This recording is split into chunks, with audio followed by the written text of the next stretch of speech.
Hi friends, ధనవంతులు ఎలా అవ్వాలి, ధనవంతులు పాటించే సూత్రాలు ఏంటి అనే టాపిక్లో ఇది రెండవ వీడియో.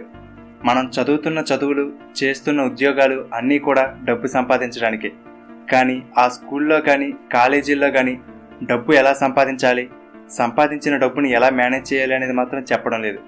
ఈ ఫైనాన్షియల్ లిటరసీ అంటే ఆర్థిక అక్షరాస్యత లేకపోవడం వల్లనే కొంతమంది ఎంత సంపాదిస్తున్నా నెల చివరికి రూపాయి కూడా మిగలడం లేదు. ఒక స్టడీ ప్రకారం ఒక వ్యక్తికి లాటరీలో పెద్ద మొత్తంలో డబ్బు వచ్చిందనుకోండి, కొంతకాలం తరువాత అతని పరిస్థితి లాటరీ తగలక ముందు ఎలా ఉండేదో అంతకన్నా దారుణమైన స్థితికి పడిపోతుందట. కారణం, వాళ్ళకి ఆ డబ్బుని ఎలా మేనేజ్ చేయాలో తెలియదు. డబ్బు వచ్చిన వెంటనే రిచ్గా బ్రతికేయాలని కార్లు, ఖరీదైన బంగ్లాలు కొనేస్తారు. కానీ వాటిని మెయింటైన్ చేయలేక నష్టాల్లోకి వెళ్ళిపోతారు. అసలు ధనవంతులు వాళ్ళకి వచ్చే ఆదాయాన్ని ఎలా ఖర్చు చేస్తారు? మనం డబ్బు కోసం పనిచేయడం కాదు, డబ్బే మన కోసం పనిచేసేలా చేయాలంటే ఏం చేయాలి, అలాగే ధనవంతులయ్యే మార్గంలో చేయకూడని తప్పులేంటి, ఇలా ఎన్నో విషయాలు ఈ వీడియోలో తెలుసుకుందాం. కాబట్టి ఈ వీడియోని పూర్తిగా చూడండి. నెంబర్ 1, పొదుపుగా ఉండండి. మనం ధనవంతులు అవ్వాలంటే కొంతకాలం పాటు పొదుపుగా ఉండాల్సిందే, తప్పదు. వచ్చిన డబ్బుని వచ్చినట్టుగా ఖర్చు చేస్తే ఏమీ మిగలదు. వారన్ బఫెట్ చిన్న వయసులో ఉన్నప్పుడే కొన్ని వేల డాలర్లు సంపాదించారు. కానీ ఆ సమయంలో అనవసరపు ఖర్చులు చేసుంటే ఈ రోజు ఆయన ప్రపంచ ధనవంతుల జాబితాలో ఉండేవారు కాదు. ఆయన సంపాదించిన డబ్బుని స్టాక్ మార్కెట్లో ఇన్వెస్ట్ చేశారు. ఇప్పుడు వాటి విలువ కొన్ని కోట్ల రూపాయలు అయింది. కానీ అదే మనమైతే ఏం చేస్తాం? మన దగ్గరకు డబ్బు రాగానే ఇప్పుడున్న ఫోన్ బాగానే ఉన్నా కూడా ఇంకా ఖరీదైన ఫోన్ కొంటాం. అందరి ముందు గొప్పగా కనపడాలని బ్రాండెడ్ బట్టలు, షూలు ధరిస్తాం. మనం ముందు చెప్పుకున్నట్లుగా పేద మధ్య తరగతికి చెందినవారు తమ దగ్గర డబ్బులు లేకపోయినా ధనవంతులుగా కనపడాలనుకుంటారు. దానికోసం అనవసరపు ఖర్చులు చేస్తారు. కానీ ధనవంతులు తమ దగ్గర డబ్బు ఉన్నా సరే కొంతకాలం పాటు వాళ్ళు వారి స్థాయికి తక్కువగానే బ్రతుకుతారు. అలా పొదుపు చేసిన డబ్బుని పెట్టుబడిగా పెట్టి ఆ డబ్బు దానికదే మరింత డబ్బును తయారు చేసేలా చేస్తారు. చేతిలో సుత్తున్నవాడికి ప్రతిదీ మేకులాగానే కనిపిస్తుంది. అలాగే చేతి నిండా డబ్బు ఉంటే ప్రతిదీ కొనాలనిపిస్తుంది. అది అవసరం ఉన్నా లేకపోయినా చూసిందల్లా కావాలనిపిస్తుంది. వారన్ బఫెట్ అంటారు, ఇప్పుడు మనకు అవసరం లేని వస్తువులన్నీ కొనుక్కుంటూ పోతే తరువాత మనకు అవసరమైన వస్తువులు అమ్ముకోవాల్సి వస్తుందని. కాబట్టి మనం అనుకున్న స్థాయికి చేరుకునే వరకు కొంచెం ఖర్చులు తగ్గించి పొదుపుగా ఉండాలి. అలా మన సంపాదన పెరిగి ఖర్చులు తగ్గే కొద్దీ మన దగ్గర డబ్బు మిగులుతుంది. దానితో మీరు ఏదో ఒక దానిలో పెట్టుబడి పెట్టవచ్చు. కాబట్టి ముందు రిచ్గా కనపడాలి అనే కోరికను వదిలేయండి. 2, డబ్బే డబ్బుని సంపాదిస్తుంది. ఇప్పుడు నేను చెప్పబోయేది రిచ్ డాడ్ పూర్ డాడ్ పుస్తకంలోనిది. దీనిలో డబ్బు ధనవంతుల కోసం ఎలా పనిచేస్తుంది, డబ్బుని ధనవంతులు ఎలా ఖర్చు పెడతారు, పేదవాళ్ళు ఎలా ఖర్చు పెడతారు అనేది ఈ పుస్తకాన్ని రాసిన రాబర్ట్ కియోసాకి ఒక పట్టిక రూపంలో చాలా బాగా వివరించారు. దాని గురించి తెలుసుకునే ముందు మనకి 2 విషయాలు తెలియాలి. అవేంటంటే, 1 అసెట్స్ అంటే ఆస్తులు, 2 లయబిలిటీస్ అంటే బాధ్యతలు. ఆస్తులంటే మీరేదైనా ఒక వస్తువుని లేదా ఆస్తిని కొంటే దాని వలన మీకు నెలకో సంవత్సరానికో ఎంతో కొంత డబ్బు వస్తుంది అనుకుందాం. అటువంటి వాటిని అసెట్స్ అని అంటారు. ఉదాహరణకి, మీరు ఒక ఇల్లు కట్టి అద్దెకి ఇస్తే వచ్చే అద్దె, బ్యాంకులో ఫిక్స్డ్ డిపాజిట్ చేస్తే వచ్చే ఇంట్రెస్ట్, ఇవన్నీ మీకు డబ్బుని తెచ్చిపెడతాయి. అంటే మనకు డబ్బుని తెచ్చిపెట్టేవి ఆస్తులు. 2 లయబిలిటీస్ అంటే బాధ్యతలు. మీరు ఒక వస్తువును కానీ లేదా ప్రాపర్టీ కానీ కొంటే దానికోసం మీరు ప్రతి నెల డబ్బు చెల్లించాల్సి వస్తే దానిని లయబిలిటీస్ అంటే బాధ్యతలు అని అంటారు. ఉదాహరణకి, మీరు ఈఎంఐలో ఒక కారు కొన్నారనుకుందాం. దానికి ప్రతి నెల ఈఎంఐ చెల్లించాలి.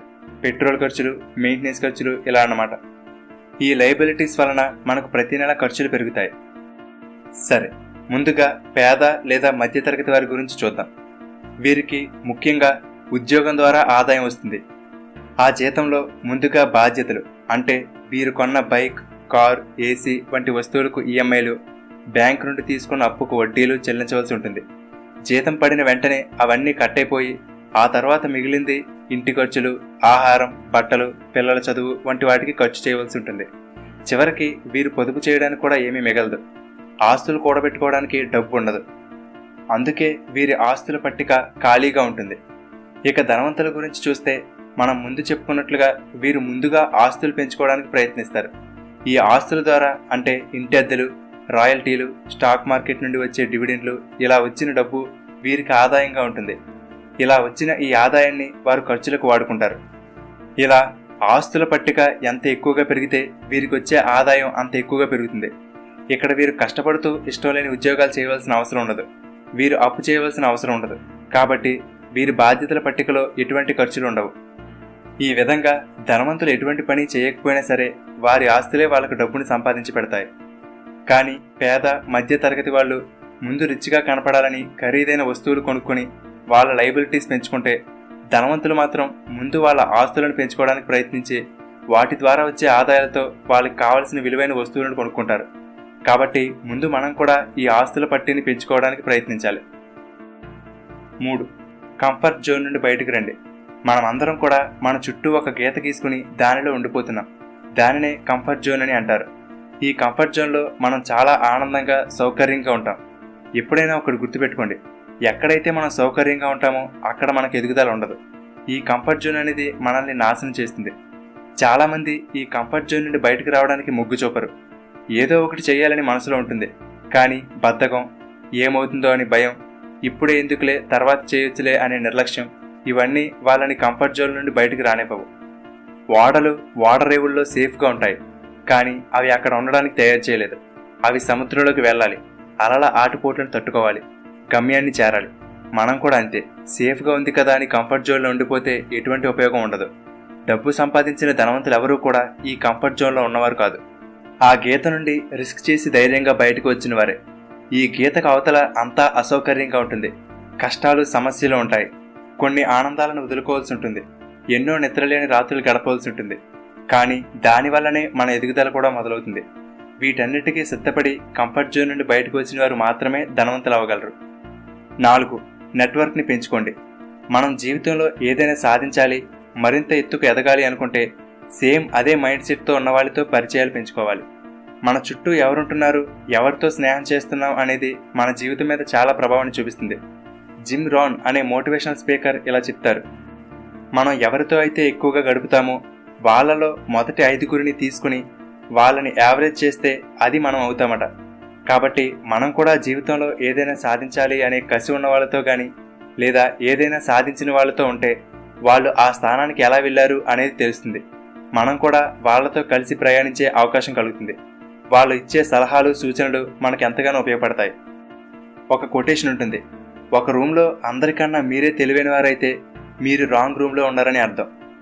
అంటే మనకంటే ఎక్కువ తెలిసిన వారితో మనం కలిసి తిరిగినప్పుడే మనకి కూడా కొత్త విషయాలు తెలుస్తాయి, మన జ్ఞానం కూడా పెరుగుతుంది. మనం ఎక్కడైతే కొత్త విషయాలు నేర్చుకోవడానికి అవకాశం ఉంటుందో అక్కడికి వెళ్ళాలి. అప్పుడే కెరీర్ పరంగా కానీ, ఆర్థికంగా కానీ ఎదుగుదల ఉంటుంది. 5. అడ్డదారులు తొక్కకండి. డబ్బు సంపాదించడం ముఖ్యమే, కానీ అలా అని అక్రమంగా, అన్యాయంగా మాత్రం సంపాదించొద్దు. అలా వచ్చిన డబ్బు కూడా మన దగ్గర ఎంతో కాలం ఉండదు. త్వరగా డబ్బు సంపాదించాలి అనే ఒకే ఒక్క ఆశ వలన ఇలా అన్యాయంగా డబ్బులు సంపాదించడానికి చాలామంది ప్రయత్నిస్తారు. మన తెలివితేటలతో ఎవరికీ తెలియకుండా మోసం చేసి సంపాదించేద్దాం అనుకుంటారు.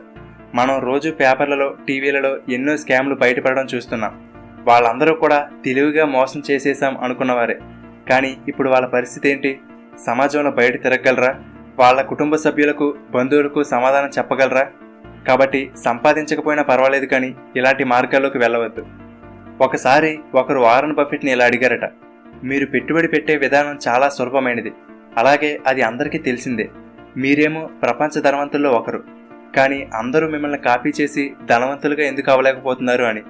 అప్పుడు వారన్ బఫెట్: ఎందుకంటే ఎవరూ కూడా నెమ్మదిగా ధనవంతులు అవ్వాలని అనుకోరు అన్నారట. ఈ రోజు విత్తనం నాటి అది రేపే చెట్టయిపోయి కాయలు కాసేయాలి అనుకోవడం మూర్ఖత్వం అవుతుంది. డబ్బు సంపాదించడం కూడా అంతే. ధనవంతులు అవ్వాలంటే దానికి ఎంతో శ్రమ, సమయం, సహనం ఇవన్నీ ఉండాలి. కాబట్టి వేగంగా, అక్రమంగా సంపాదించాలి అనే ఆలోచన మనసులోకి రానివ్వకండి. అంతేకాదు, ఒక్కోసారి త్వరగా డబ్బు సంపాదించాలి అనే ఆతృత, అత్యాశతో ఎవరో చెప్పిన మాయమాటలకు పడిపోయి డబ్బు నష్టపోతుంటారు. మీరు ఫలానా కంపెనీ నుండి 10 లక్షల రూపాయలు గెలుచుకున్నారు, అవి మీకు రావాలంటే ముందు 10,000 కట్టండి అని, లేదా ఒక్కసారి 10,000 కడితే చాలు, నెల నెలా మీకు 5,000 రూపాయలు వస్తాయి, ఇలాంటి మాయమాటలు ఎవరైనా చెప్పినా నమ్మకండి. ఎవరూ మీకు ఫ్రీగా డబ్బులు ఇవ్వరు. కాబట్టి జాగ్రత్తగా ఉండండి. ఓకే ఫ్రెండ్స్, ఈ వీడియోలో చెప్పిన రిచ్ డాడ్ పూర్ డాడ్ పుస్తకం మీరు కూడా చదవాలనుకుంటే ఈ వీడియో కింద ఉన్న డిస్క్రిప్షన్లో ఆ బుక్ లింక్ ఇచ్చాను. ఒకసారి కొని చదవండి, మీకు చాలా నచ్చుతుంది. అలాగే డబ్బు ఎలా సంపాదించాలి అనే టాపిక్లో ఫస్ట్ వీడియో లింక్ కూడా డిస్క్రిప్షన్లో ఉంది, చెక్ చేయండి. ఫ్రెండ్స్, ఈ వీడియో మీకు నచ్చితే లైక్ చేయండి, అలాగే మీ ఫ్రెండ్స్ అందరికీ షేర్ చేయండి. ఇటువంటి మరిన్ని ఇంట్రెస్టింగ్ వీడియోలను మిస్ కాకుండా చూడడానికి తెలుగుబడి ఛానల్కి సబ్స్క్రైబ్ చేసుకుని పక్కనే ఉన్న బెల్ బటన్ని యాక్టివేట్ చేసుకోండి. Thank you for watching.